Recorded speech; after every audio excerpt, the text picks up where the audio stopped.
Welcome to free online classes of physics with Lambor sir.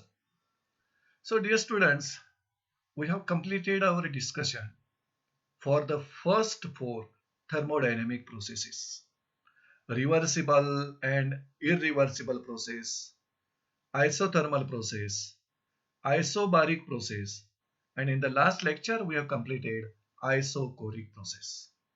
तर या चारही प्रोसेसमध्ये सिस्टीम आणि सराउंडिंग मध्ये हीटचा एक्सचेंज होत असतो आणि एक्सचेंज झालेली हीट कशासाठी यूज होणार त्यानुसार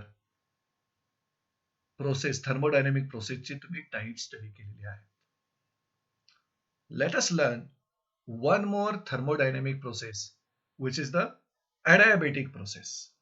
आता ही जे ॲडियाबॅटिक प्रोसेस आहे ही प्रोसेस क्वासिस्टॅटिक नेचरची नाही. आपण अझम्पशन्स मध्ये थर्मोडायनेमिकचा स्टडी करताना एकूण आपण 3 अझम्पशन्स मेड केलेले आहेत. या 3 अझम्पशन्स मधलं पहिलं अझम्पशन आपल्याला असं सांगतं मेजॉरिटी ज्या थर्मोडायनेमिक प्रोसेस आहेत त्या रिव्हर्सिबल आहेत, म्हणजे त्यांचं क्वासिस्टॅटिक नेचर आहे, कारण त्यांचे state variables are changing very slowly, infinitesimally small variation होतात स्टेट व्हेरिएबल्स मध्ये, ज्या प्रोसेस रिव्हर्सिबल असतात. म्हणजे आतापर्यंत तुम्ही स्टडी केलेल्या फर्स्ट टू 4 प्रोसेस आहेत रिव्हर्सिबल, इरिव्हर्सिबल मध्ये आयसोथर्मल, आयसोबारिक, आयसोकोरिक ह्या रिव्हर्सिबल आहेत, क्वासिस्टॅटिक नेचर मध्ये आहेत. पण ॲडियाबॅटिक प्रोसेसला क्वासिस्टॅटिक नेचर नाही. म्हणजे this process is taking place very speedily, very suddenly, abruptly, म्हणजे फास्ट प्रोसेस आहे. म्हणजे या प्रोसेसमध्ये जी सिस्टीम असेल त्या सिस्टीमच्या स्टेट व्हेरिएबल्स मध्ये सडन चेंज होणार आहे. तर अशा प्रकारची ही वैशिष्ट्यपूर्ण ॲडियाबॅटिक प्रोसेस आहे. तर या प्रोसेसमध्ये सिस्टीम आणि सराउंडिंग एकमेकांच्या पासून आयसोलेट करून ठेवलेले असतात, म्हणजे थर्मली इन्सुलेट करून ठेवलेले असतात, जेणेकरून there will be no exchange of heat between the system and surrounding. म्हणजे हीट कॅनॉट बी transferred किंवा heat cannot enter the system from surrounding or heat cannot leave from the system to surrounding. पण सिस्टीमचं temperature मात्र change होत असणार आहे. मग अशा प्रकारची थर्मोडायनेमिक प्रोसेस ज्या प्रोसेसमध्ये हीटचं एक्सचेंज होणार नाही सिस्टीम आणि त्याच्या एन्व्हायरमेंट मध्ये, पण सिस्टीमचं टेम्परेचर मात्र चेंज होईल, such thermodynamic process is called adiabatic process. तर ह्या ॲडियाबॅटिक प्रोसेसच्या डेफिनेशनला जाण्यासाठी तुम्हाला या ब्रॅकेटमध्ये दिलेले जे काही व्हेरिएबल्स आहेत त्यावरून बरंच तुम्हाला कळेल. See here Q equal to 0, म्हणजे इथं एक्सचेंज होणार आहे एनर्जीचा किंवा हीटचा सिस्टीम आणि थर्मोडायनामिक मध्ये, तो एक्सचेंज 0 आहे, म्हणजे चेंज इन हीट 0. पण change in temperature, change in internal energy non 0 आहे, म्हणजे या सिस्टीम मध्ये टेम्परेचर चेंज होणार, आणि टेम्परेचर चेंज होत असेल तर इंटरनल एनर्जी देखील चेंज होणार. So let us learn the definition of adiabatic process. See here the process in which there is no exchange of heat energy between system and its environment, that is heat cannot enter in the system or leave the system. म्हणजे system मध्ये heat enter करणार नाही किंवा system मधली heat एन्व्हायरमेंटला lose होणार नाही, so that temperature of system changes throughout. म्हणजे adiabatic process complete होईपर्यंत सिस्टीमचं टेम्परेचर मात्र चेंजेस होत असणार आहे. Such process is called adiabatic process. आणि ही adiabatic process is sudden change होणारी प्रोसेस आहे. या प्रोसेसमध्ये सिस्टीमचे जे स्टेट व्हेरिएबल्स आहेत त्या स्टेट व्हेरिएबल्स मध्ये सडन चेंज होतं, फास्ट चेंज होतो. म्हणजे या प्रोसेसला क्वासिस्टॅटिक नेचर नाही, म्हणजे ही प्रोसेस स्लो नाही, म्हणजे कशी आहे, फास्ट प्रोसेस आहे, स्पीडी प्रोसेस आहे. Let us explain the adiabatic process through few more statements. म्हणजे ह्या ॲडियाबॅटिक प्रोसेसला एक्सप्लेन करणारी काही स्टेटमेंट्स आहेत. पहिलं स्टेटमेंट म्हणजे काय असणार आहे, या प्रोसेसमध्ये हीट एक्सचेंज होत नाही, म्हणजे Q इक्वल टू 0 हे असं आपल्याला लिहिता येईल. See here in this process No exchange of heat between the system and surrounding. That's why Q equal to 0. So change in heat equal to 0. Second, adiabatic प्रोसेसमध्ये नेमकं काय केलेलं असतं, सिस्टीमला सराउंडिंग पासून कम्प्लिटली आयसोलेट केलेलं असतं, म्हणून हीट एक्सचेंज होत नाही. See here in adiabatic process system is completely isolated from its environment. आणि असं जरी असलं, ही आयसोलेट झाल्यामुळेच हीटचा एक्सचेंज होत नाही, तरी देखील सिस्टीमचं टेम्परेचर इन्क्रीज होतं, इंटरनल एनर्जी इन्क्रीज होते किंवा टेम्परेचर चेंज होतं म्हटल्यानंतर इंटरनल एनर्जी देखील चेंज होणार. Means in adiabatic process temperature of system changes, means change in temperature not equal to 0 and hence internal energy of the system changes, means change in internal energy equal to non-zero. मग temperature change होत असेल तर volume change होणार, pressure change होणार, म्हणजे adiabatic process ही वैशिष्ट्यपूर्ण process आहे. या प्रोसेसमध्ये हीटचा एक्सचेंज होणार नाही सिस्टीम आणि एन्व्हायरमेंट मध्ये, पण सिस्टीमचे 3 व्हेरिएबल चेंज होतील. प्रेशर चेंज होईल, व्हॉल्यूम चेंज होईल, टेम्परेचर चेंज होईल. Isn't it? आणि टेम्परेचर चेंज होत असेल तर इंटरनल एनर्जी देखील चेंज होणार आहे. फक्त हीटचा एक्सचेंज इथं होणार नाही. See here. आता आपण ह्या ॲडियाबॅटिक प्रोसेसला फर्स्ट लॉ ऑफ थर्मोडायनामिक मधून समजावून घेऊया. First law of thermodynamic for adiabatic process, त्याचं स्टेटमेंट काय येतं फर्स्ट लॉचं माहित आहे आपल्याला सर्वांना. क्यू म्हणजे heat supply equal to delta U plus W. यातील डब्ल्यू 0 आहे आणि डब्ल्यू यातील क्यू 0 आहे. क्यू 0 असेल तर तुम्हाला मिळेल delta U equal to minus W. See here, delta U equal to minus W, कारण क्यू 0 असल्यामुळे. आणि क्यू 0 आहे कारण सिस्टीम आणि सराउंडिंग एकमेकांच्या पासून आयसोलेट करून ठेवलेलं आहे, थर्मली इन्सुलेटेड आहे सिस्टीम सराउंडिंग पासून, म्हणून हीट एक्सचेंज होत नाही. याचा अर्थ change in internal energy equal to work done, म्हणजे या प्रोसेसमध्ये जेवढं पण काही वर्क डन होईल ते work done will be utilised to change the internal energy of system, that means to change the temperature. Now next point that we want to explain is when system undergoes adiabatic expansion. म्हणजे adiabatic प्रोसेसमध्ये सिस्टीमचं expansion होऊ शकतं, सिस्टीमचं compression होऊ शकतं, कारण आपल्याला माहिती आहे इथं तिन्ही व्हेरिएबल्स चेंज होणार आहे. प्रेशर चेंज होणार आहे म्हटल्यानंतर व्हॉल्यूम चेंज होईल आणि टेम्परेचर देखील चेंज होणार आहे. मग ज्यावेळी एखादी system undergoes adiabatic expansion, when system undergoes adiabatic expansion, that time work is done by the system. Expansion मध्ये व्हॉल्यूम इन्क्रीज होतो म्हणजे work is done by the system, आणि सिस्टीम कडून केले जाणारे वर्क डन हे पॉझिटिव्ह असतं. आणि वर्क डन पॉझिटिव्ह असेल तर change in internal energy negative असणार, म्हणजे internal energy of the system decrease होणार, टेम्परेचर डिक्रीज होणार, म्हणजे सिस्टीमचं टेम्परेचर डिक्रीज होतं याचा अर्थ system will cool down. See here, fifth statement. When system expands adiabatically, म्हणजे adiabatic expansion ज्यावेळेला सिस्टीमचं होईल त्यावेळी work is done by the system, म्हणजे वर्क डन पॉझिटिव्ह. आणि ज्यावेळी वर्क डन पॉझिटिव्ह असतं त्यावेळेला change in internal energy negative असते. आणि इंटरनल एनर्जी निगेटिव्ह असेल तर internal energy of the system decreases, temperature decreases, सिस्टीमचं टेम्परेचर डिक्रीज होणं म्हणजे system will cool down. This is the fifth point. आता सिक्स्थ पॉइंट मध्ये काय आपण समजून घेणार आहोत. वेन सिस्टीम कॉन्ट्रॅक्ट्स ॲडियाबॅटिकली, आता इथं एक्सपांड झाली ॲडियाबॅटिकली, तिथं काय होणार आहे कॉन्ट्रॅक्ट होणार आहे, म्हणजे व्हॉल्यूम डिक्रीज होणार आहे. आणि व्हॉल्यूम डिक्रीज होत असेल तर work is done on the system, आणि सिस्टीमवर केलं गेलेलं वर्क डन हे नेहमी निगेटिव्ह असतं. आणि वर्क डन निगेटिव्ह असेल तर तिथली इंटरनल एनर्जी पॉझिटिव्ह असेल, म्हणजे त्या सिस्टीमचं टेम्परेचर इन्क्रीज होईल, म्हणजे system will be heated up. So during the adiabatic expansion, adiabatic एक्सपान्शनला सिस्टीम कूल डाऊन होणार, आणि ॲडियाबॅटिक कॉम्प्रेशनला system will be heated up. ते तुम्हाला 6th पॉइंट मध्ये समजून घेता येईल. See here 6th point explaining the same point. When system is compressed adiabatically, ज्यावेळेला सिस्टीम तुम्ही adiabatically कॉम्प्रेस करता त्यावेळेला व्हॉल्यूम डिक्रीज होतो, प्रेशर इन्क्रीज होतं, आणि व्हॉल्यूम डिक्रीज होत असेल तर work is done on the system. जे वर्क डन निगेटिव्ह असतं त्यावेळेची इंटरनल एनर्जी पॉझिटिव्ह असते, म्हणजे इंटरनल एनर्जी सिस्टीमची इन्क्रीज होईल, टेम्परेचर इन्क्रीज होईल, म्हणजे system will be heated up. Isn't it?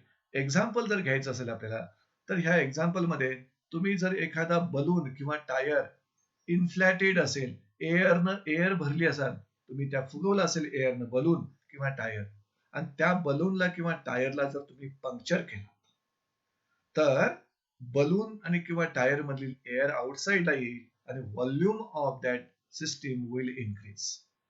आता हे सगळं व्हॅक्यूम मध्ये करावं लागेल तुम्हाला. म्हणजे एखाद्या रूम व्हॅक्यूम करा, त्या व्हॅक्यूम मध्ये एखादा टायर पंक्चर करा, तर टायर मधील एअर आउटसाइडला येत असताना ती एअर पूर्ण त्या रूमचा व्हॉल्यूम ऑक्युपाय करेल. Volume will increase. Volume increase झाला, प्रेशर डिक्रीज झालं, work is done by the system, work done positive, त्यामुळे इंटरनल एनर्जी डिक्रीज झाली, टेम्परेचर डिक्रीज झालं, म्हणजे त्या एअरचं टेम्परेचर डिक्रीज झालं, म्हणजे एअर कूल डाऊन. आणि हे तुम्ही अनुभव घेऊ शकता जर एखाद्या व्हीलची, चाकाची, टायरची जर व्हॉल्यूम काढून टाकला तर एअर आउटसाइडला येताना ती एअर आपल्याला थंड जाणवते, कारण that is the adiabatic expansion होत असतं त्या सिस्टीमचं. That time that system cools down. For example adiabatic प्रोसेसचं, see here, puncturing and inflated balloon or tyre.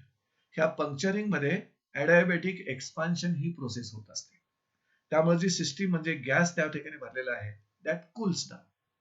So this is about adiabatic process, आणि ती प्रोसेस एक्सप्लेन करणारे एकूण 7 पॉइंट्स, एक्झाम्पल पर्यंतचे 7 पॉइंट्स. आता ह्या adiabatic प्रोसेसची पीव्ही डायग्रॅम नेमकी कसे असेल बघा. adiabatic प्रोसेस मध्ये आपल्याला फक्त माहिती आहे की हीट एक्सचेंज होत नाही, पण सिस्टीमचं प्रेशर, व्हॉल्यूम आणि टेम्परेचर चेंज होते, आणि प्रेशर आणि व्हॉल्यूम मधला चेंज हा इन्व्हर्सली प्रोपोर्शनल आहे. त्यामुळे पीव्ही डायग्रॅम हे प्रेशर आणि व्हॉल्यूम मधलं रिलेशन आहे. That will be curved diagram. You can see the PV diagram of adiabatic process. See here, this is the PV diagram of adiabatic process. आणि या PV diagram मध्ये प्रेशरचं variation along y axis, व्हॉल्यूमचं variation along x axis. What is happening? One is the initial state of system, two is the final state of system. आणि ज्यावेळी एखादी सिस्टीमची state change होईल from initial to final, that time what is happening here? Pressure decreases from PI to PF. But volume increases from VI to VM. म्हणजे volume increase होतोय, pressure decrease होत आहे, म्हणजे इथं adiabatic प्रोसेस मध्ये expansion होत आहे. आणि हे एक्सपान्शन होताना work is done by the system, work done positive, but internal energy negative. Internal energy decrease होणे म्हणजे टेम्परेचर डिक्रीज होणे, म्हणजे system cools down. So this is explained in this PV diagram. आता आपण या adiabatic प्रोसेसचं थर्मोडायनॅमिक्स समजावून घेऊया. म्हणजे या प्रोसेसमध्ये जे वर्क डन होणार आहे, कारण हीट ट्रान्सफर इथं होणार नाही, हीट ट्रान्सफर 0 आहे. So let us learn the thermodynamics of an adiabatic process, जिथं तुम्हाला एक्सप्रेशन मिळेल वर्क डनचं. आता वर्क डनचं एक्सप्रेशन काढण्यापूर्वी ह्या adiabatic प्रोसेसमध्ये एक adiabatic रेशो असतो, जो रेशो असतो दोन स्पेसिफिक हीट ऑफ गॅसचा at constant pressure and constant volume. त्याची माहिती घेऊया. adiabatic रेशो याच्याविषयी तुम्ही कायनेटिक थिअरी ऑफ गॅसेस मध्ये समजावून घेतलेला आहात. हा adiabatic ratio always greater than 1, आणि हा रेशो दोन स्पेसिफिक हीटचा असतो गॅसच्या. डेफिनेशन त्याची अशी आहे, ratio of specific heat at constant pressure म्हणजे CP to the specific heat at constant volume is called adiabatic ratio. That is gamma equal to CP upon CV. आता यानंतर for adiabatic process equation of state आपण कोणतं refer करणार आहे पहा. adiabatic process साठी equation of state, see here, PV raise to gamma equal to constant, आणि तो कॉन्स्टंट आपण C न डिनोट करायचा आहे. हे इक्वेशन लक्षात ठेवा, पुढच्या वर्क डनच्या डेरिव्हेशन मध्ये हे इक्वेशन आपल्याला लागणार आहे की ह्या इक्वेशन मध्ये गॅमा म्हणजे काय, see here where gamma is nothing but the ratio CP upon CV, adiabatic ratio. आता काही मॉडरेट टेम्परेचर जर चेंज झाली काही गॅसेसची, तर त्या मॉडरेट चेंजेस इन टेम्परेचरला गॅमाच्या व्हॅल्यूज मोनोएटॉमिक साठी, डायएटॉमिक साठी, पॉलिएटॉमिक साठी किती असतात ते आपण रेफर करूया. See here for moderate temperature changes the values of gamma, आपण कायनेटिक थिअरी ऑफ गॅसेस या टॉपिक मध्ये शिकलोय. मोनोएटॉमिक गॅस साठी गॅमाची व्हॅल्यू सर्वात जास्त असते 1.67 इतकी असते. डायएटॉमिक गॅस साठी कमी असते 1.4. पॉलिएटॉमिक म्हणजे ट्रायएटॉमिक गॅस साठी 1.3. अजून जर पॉलिएटॉमिक गॅस घेतला तर ती व्हॅल्यू अजून कमी होत जाईल. That's why for moderate temperature changes the values of gamma for monoatomic gas किती असते, गॅमा इक्वल टू 5/3 म्हणजे 1.67. This is for monoatomic gas, maximum value आहे गॅमाची मोनोएटॉमिक गॅसेससाठी. दुसरी डायएटॉमिक गॅसेससाठी किती असणार पहा, 7/5 म्हणजे 1.4 येईल या दोघांचा रेशो डायएटॉमिक गॅस. आणि पॉलिएटॉमिक गॅससाठी याच्यापेक्षाही कमी असणार गॅमाची व्हॅल्यू. सी हिअर 8/6 म्हणजे 4/3 1.33 तुम्हाला येईल पॉलिएटॉमिक गॅसेससाठी. So these are the values of gamma for different gases for moderate temperature changes.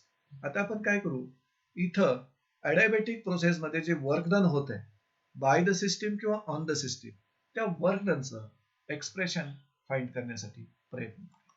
C here work done in adiabatic process, we want to expression for work done in adiabatic process.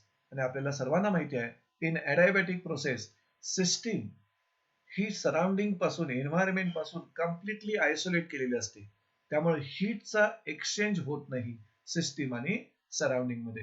ह्या sentence मधून तुम्हाला कळेल. In an adiabatic process system is isolated from its environment, isn't it? So it cannot exchange heat with it. आणि जर system आणि environment मध्ये हीटचा exchange होत नसेल तर when system will undergo adiabatic change म्हणजे एक्सपान्शन असेल किंवा कॉम्प्रेशन असेल, सिस्टीम मध्ये adiabatic एक्सपान्शन होईल किंवा adiabatic कॉम्प्रेशन होईल, वर्क डन होणार आहे. adiabatic एक्सपान्शनला work will be done by the system आणि adiabatic कॉम्प्रेशनला work will be done on the system. त्यावेळी इंटरनल एनर्जी सिस्टीमची चेंज होईल आणि इंटरनल एनर्जी चेंज होणार म्हणजे सिस्टीमचं टेम्परेचर देखील change होणार. So when system undergoes an adiabatic expansion or compression, what happens? Its internal energy म्हणजेच टेम्परेचर काय होईल, चेंज होईल. adiabatic एक्सपान्शनच्या वेळेला आपल्याला माहिती आहे टेम्परेचर डिक्रीज होणार, इंटरनल एनर्जी डिक्रीज होणार, सिस्टीम विल कूल डाऊन. आणि adiabatic कॉम्प्रेशनच्या वेळेला टेम्परेचर इन्क्रीज होणार, इंटरनल एनर्जी इन्क्रीज होणार, the system will be heated up. मग ही चेंज इन इंटरनल एनर्जी जी आहे ती चेंज इन इंटरनल एनर्जी आपल्याला फाइंड आउट करायची आहे during the adiabatic process. So environment आणि सिस्टीम मध्ये जर हीटचा एक्सचेंज होत नसेल, therefore when a system undergoes an adiabatic change, expansion किंवा compression, it's internal energy and hence temperature changes. So change in internal energy of that system delta U equal to N CV delta T. या फॉर्म्युलानं तुम्हाला त्या सिस्टीमची जी internal energy increase होणार आहे किंवा decrease होणार आहे तो चेंज तुम्हाला इथं मिळेल. आता इथं चेंज इन इंटरनल एनर्जी मिळाली, पण इथं झालेलं वर्क डन, कारण ही इंटरनल एनर्जी का चेंज झाली तर work is done by the gas किंवा on the gas. That work done completely converts into change in internal energy. So let us try to find work done in an adiabatic process. Work done in an adiabatic process. आपल्याला माहिती आहे adiabatic process मध्ये system initial state मधून final स्टेटला जाणार आहे आणि इथं आपण समजूया की ॲडियाबॅटिक एक्सपान्शन होत आहे सिस्टीमचं, म्हणजे volume increases from VI to VM. मग टोटल वर्क डन आपण इंटिग्रेशन काढतो ते तुम्हाला इथं कळेल. पहा total work done in an adiabatic process when the volume of system increases from Vi to Vf, W equal to integration over the limits Vi to Vf of PdV. हा formula सर्वांना माहिती आहे. आता इथं या फॉर्म्युल्यामध्ये P ची value substitute करण्यासाठी मी इक्वेशन ऑफ स्टेट adiabatic प्रोसेसचा विचार करतो. पहा, equation of state of adiabatic process. कोणतं equation? PV raise to gamma equal to constant म्हणजे C. आणि त्या इक्वेशन वरून P ची व्हॅल्यू मला मिळेल C upon V raise to gamma. See here, P equal to C upon V raise to gamma. हे मला कशावरून लिहिता आलं? adiabatic प्रोसेसच्या इक्वेशन ऑफ स्टेट वरून लिहिता आलं. आता ह्या P ची व्हॅल्यू मी इथं लिहिणार, या इंटिग्रेशन मध्ये लिहिणार. त्यावेळी C कॉन्स्टंट असल्यामुळं तो इंटिग्रेशनच्या आउटसाइड राहील आणि इंटिग्रेशन मध्ये फक्त शिल्लक राहील dv upon v raise to gamma.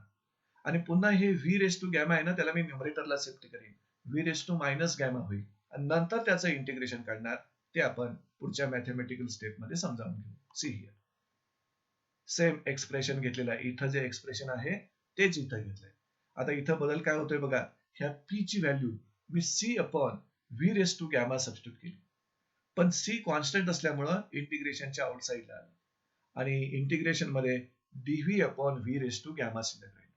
आता हे V रेस टू गॅमा न्यूमरेटरला आपण शिफ्ट करू, तुम्हाला मिळेल V raise to minus gamma.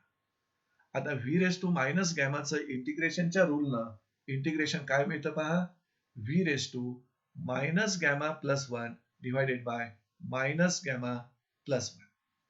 आणि इंटिग्रेशनची लिमिट्स अजून आपण सबस्टिट्यूट करणार आहोत. Lower limit Vi, upper limit Vf, म्हणजे इथं सिस्टीमचं volume changes from Vi to Vf.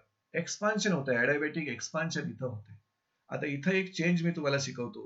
इथं -1 plus gamma, sorry minus gamma plus 1 असं न लिहिता 1 मायनस गॅमा लिहूया. आणि हा जो V आहे, व्हॉल्यूम आहे, raise to minus gamma plus 1, या व्हॉल्यूमला तुम्ही डिनॉमिनेटरला आणलात तर गॅमाची साईन प्लस होईल आणि 1 ची साईन मायनस होईल. तर हे चेंजेस मी तुम्हाला पुढच्या स्टेपमध्ये शिकवले. हे 1 मायनस गॅमा झालं, त्याला मी ब्रॅकेटच्या आउटसाइडला आणलं, C ला डिवाइड केलं पाहिजे. C divided by 1 minus gamma.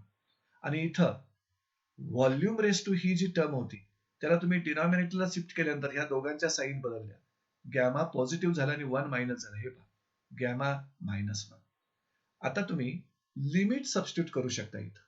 आणि लिमिट सबस्टिट्यूट करायचा रूल कोणता माहितीये का? पण लिमिट सबस्टिट्यूट करण्यापूर्वी इथं आपण काय म्हटलंय पहा, where what is V changes from Vi to Vf. म्हणजे volume of gas is changing from value Vi to Vf. Initial volume Vi to final value Vf. adiabatic expansion झालेलं आहे इथं त्या गॅसचं किंवा सिस्टीमचं. आता आपण काय करू, लिमिट सबस्टिट्यूट करूया. पहिल्यांदा अप्पर लिमिट सबस्टिट्यूट करणार, व्हॉल्यूमच्या ठिकाणी V ऐवजी Vf लिहिणार, मायनस लोअर लिमिट सबस्टिट्यूट करणार, V ऐवजी Vi लिहिणार. See here, W equal to C upon 1 minus gamma आहे तीच टर्म ब्रॅकेटच्या आउटसाइडला मी लिहिली. आता मी पहिल्यांदा अप्पर लिमिट सबस्टिट्यूट केलं, Vf raise to gamma minus 1, minus lower limit substitute करणार, Vi raise to gamma minus 1. आता पुढे मी काय केलंय पहा, ही जी टर्म आहे C ब्रॅकेटच्या आउटसाइडला, त्या C या टर्मनं ब्रॅकेटला मी मल्टिप्लाय केलं, म्हणजे इथं 1 च्या ठिकाणी C येणार आणि इथल्या 1 च्या ठिकाणी C येणार आणि इथं फक्त 1 अपॉन 1 मायनस गॅमा शिल्लक राहिलं. हे 1 अपॉन 1 मायनस गॅमा शिल्लक राहिलं आणि C न ब्रॅकेटला मल्टिप्लाय केल्यानंतर तुम्हाला मिळेल C अपॉन Vf, म्हणजे final volume raise to gamma minus 1 minus C upon initial volume raise to gamma minus 1.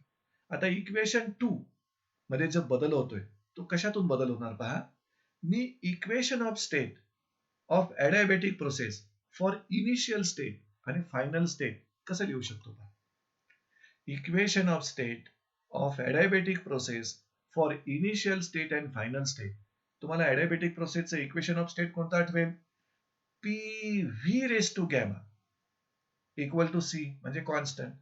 मग इनिशियल स्टेटचे स्टेट व्हेरिएबल्स काय येणार? PI VI. आणि फायनल स्टेटचे स्टेट व्हेरिएबल्स काय येणार? PF VF. त्यामुळे इक्वेशन ऑफ स्टेट ऍडियाबॅटिक प्रोसेसचं इनिशियल स्टेट आणि फायनल स्टेट साठीचं असं लिहिता येईल. See here P I V I raise to gamma equal to P F V F raise to gamma equal to C. आता मी काय करणार पहा, इक्वेशन 2 मध्ये सी ची व्हॅल्यू इथं मला फायनल व्हॉल्यूम मिळालंय ना, त्यामुळे इक्वेशन ऑफ स्टेटचं फायनल इक्वेशन ऑफ स्टेट मी इथं घेणार सी च्या ठिकाणी. आणि इथं इनिशियल व्हॉल्यूम आहे ना, त्यामुळे इथं इनिशियल इक्वेशन मी घेणार स्टेट्स. त्यामुळे तेवढे चेंजेस इक्वेशन 2 मध्ये होणार. इथं इक्वेशन ऑफ स्टेटची फायनल आणि इथं इक्वेशन ऑफ स्टेटची इनिशियल स्टेट तुम्हाला घ्यावी लागेल. सो इक्वेशन 2 बिकम्स, इक्वेशन 2 मध्ये चेंज होणार तुम्हाला लक्षात येईल. इथं W equal to 1/1 minus gamma same term आहे. इथं पहा फायनल स्टेट आहे इक्वेशनची आणि इनिशियल स्टेट आहे इक्वेशनची, कारण इथला व्हॉल्यूम हा फायनल व्हॉल्यूम आहे, इथला व्हॉल्यूम हा इनिशियल व्हॉल्यूम आहे. आता इथं आपण काय करू शकतो, न्यूमरेटरला पण व्हॉल्यूम टर्म आहे आणि डिनॉमिनेटरला पण व्हॉल्यूम टर्म आहे. आपण ह्या डिनॉमिनेटरच्या व्हॉल्यूमची टर्म आपण न्यूमरेटरला शिफ्ट केली तर V raise to minus gamma plus 1 होईल आणि न्यूमरेटरला व्ही रेस टू गॅमा आहे.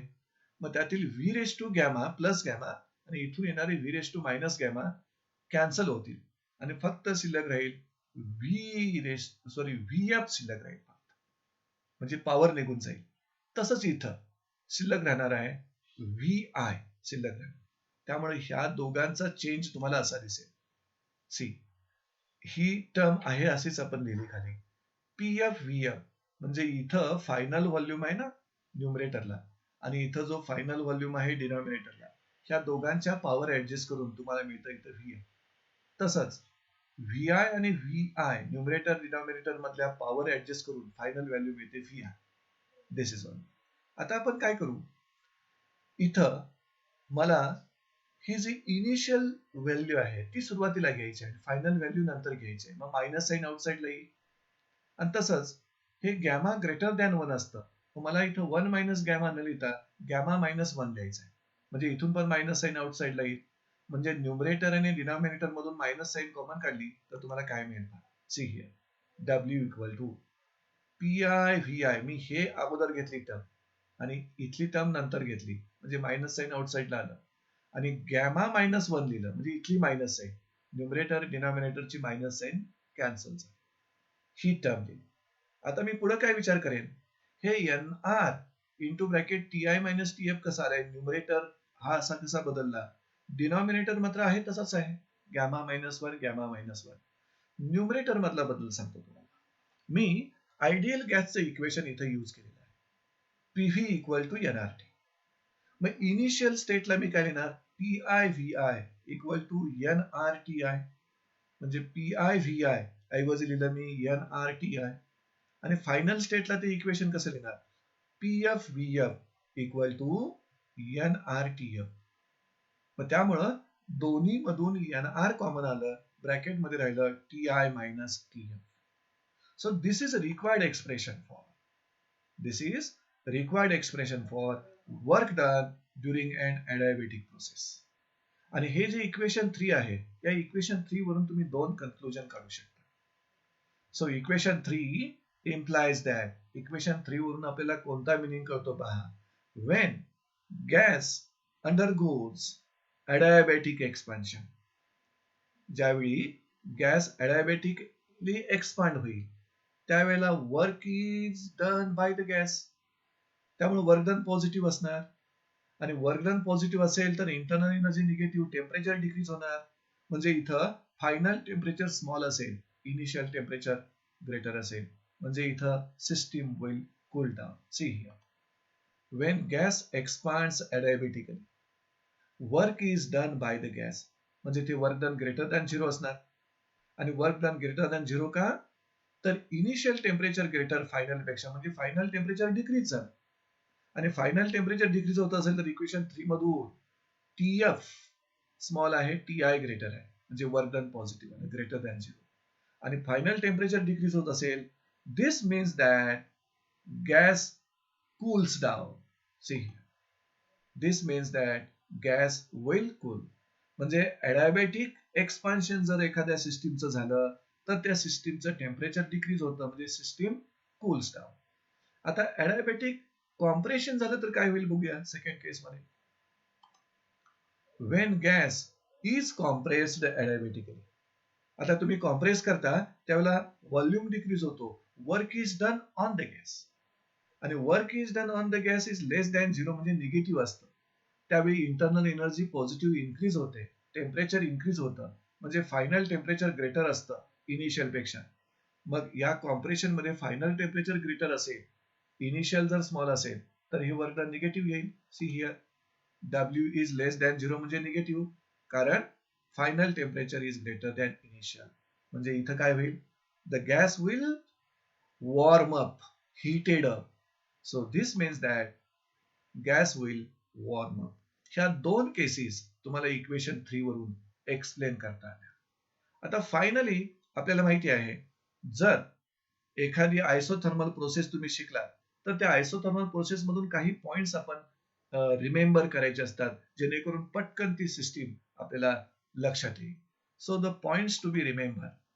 So always remember for an adiabatic process. Adiabatic process साठी आता जे पॉइंट्स आपण पुढे डिस्कस करणार आहे ते नेहमी आपल्याला लक्षात ठेवावे लागतील. पहिला पॉइंट कोणता, in adiabatic process equation of state कोणती आपण यूज करतो, तर इक्वेशन ऑफ स्टेट आपलं कोणतं, PV raise to gamma equal to constant equal to C. See equation of state PV raise to gamma equal to constant equal to C. आणि इथं दुसरे कोणतं लक्षात ठेवावं लागेल आपल्याला, की Q इक्वल टू 0. का, no exchange of heat between system and surrounding, कारण system is completely isolated from the surrounding. Q equal to 0. See here Q equal to 0, कारण no exchange of heat with the surrounding because system is completely isolated from its environment, or the change is very rapid. माहिती आहे आपल्याला adiabatic process ही क्वासिस्टॅटिक nature नाही आहे, त्याला क्वासिस्टॅटिक नेचरच नाही आहे, abrupt change आहे, सडन चेंज आहे तो.